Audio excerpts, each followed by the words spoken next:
এনআৰচিৰ সময়ত বায়োমেট্ৰিক প্ৰদান কৰা সকলৰ বাবে এটি সুখবৰ, কিয়নো এনআৰচিৰ সময়ত যিসকলে বায়োমেট্ৰিক প্ৰদান কৰিছিলে সেইসকলৰ আৰু আধাৰ কাৰ্ড বনাবৰ কাৰণে আধাৰ কাৰ্ড চেণ্টাৰলৈ যোৱাৰ প্ৰয়োজন নাই। ইতিমধ্যে এটি খবৰ ওলাইছে যে এনআৰচিৰ সময়ত যিসকলে বায়োমেট্ৰিক প্ৰদান কৰিছিলে সেইসকল ইতিমধ্যে আধাৰ কাৰ্ড জেনেৰেট হৈ গৈছে।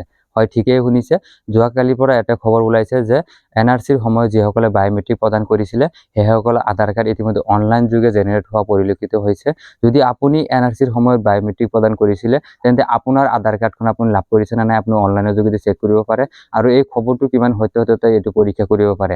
যোৱা কিছুদিন ধৰি সামাজিক মাধ্যমৰ যোগেদি আমি দেখা পাইছোঁ যে অসমৰ মাননীয় মুখ্যমন্ত্ৰী ডাঙৰীয়াই অসমত থকা যি আধাৰ কাৰ্ডৰ সমস্যা, অসমত থকা যি এনআৰচিৰ বায়োমেট্ৰিকৰ কাৰণে যিসকলে আধাৰ কাৰ্ড বনাব পৰা নাই, বহু বছৰ ধৰি এনআৰচিৰ সময়ৰ পৰা যিসকলে আধাৰ কাৰ্ডৰ পৰা বঞ্চিত হৈ আছে সেইসকলে আধাৰ কাৰ্ড বনোৱাৰ কাৰণে সেইসকলে আধাৰ কাৰ্ড প্ৰদান কৰাৰ কাৰণে অসমৰ মুখ্যমন্ত্ৰী ডাঙৰীয়াই ইতিমধ্যে ব্যৱস্থা গ্ৰহণ কৰিছে আৰু খুব কম সময়ৰ ভিতৰতে আধাৰ কাৰ্ড প্ৰদান কৰা হ'ব বুলি মুখ্যমন্ত্ৰী ডাঙৰীয়াই মন্তব্য কৰিছিলে। কিন্তু যোৱাকালিৰ পৰা এটি খবৰ ওলাইছে যে যিসকলে এনআৰচিৰ সময়ত বায়োমেট্ৰিক প্ৰদান কৰিছিলে আৰু সেইসকলৰ বায়োমেট্ৰিক ইতিমধ্যে আধাৰ কাৰ্ডলৈ জেনেৰেট হৈছে, আধাৰ কাৰ্ডলৈ ৰূপান্তৰ কৰা বুলি এটা খবৰ ওলাইছে। যদি আপুনি এনআৰচিৰ সময়ত আপুনি বায়োমেট্ৰিক প্ৰদান কৰিছিলে আৰু আপুনি বায়োমেট্ৰিকৰ কাৰণে আধাৰ কাৰ্ড বনাব পৰা নাই, গতিকে আপোনাৰ আধাৰ কাৰ্ডখন ইতিমধ্যে জেনেৰেট হোৱা বুলি এটি খবৰ ওলাইছে।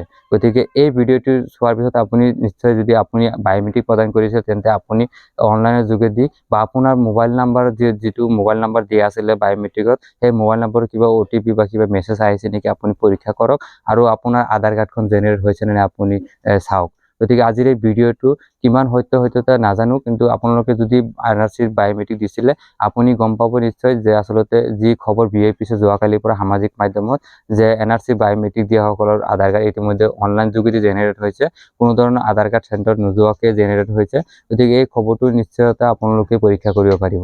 ধন্যবাদ।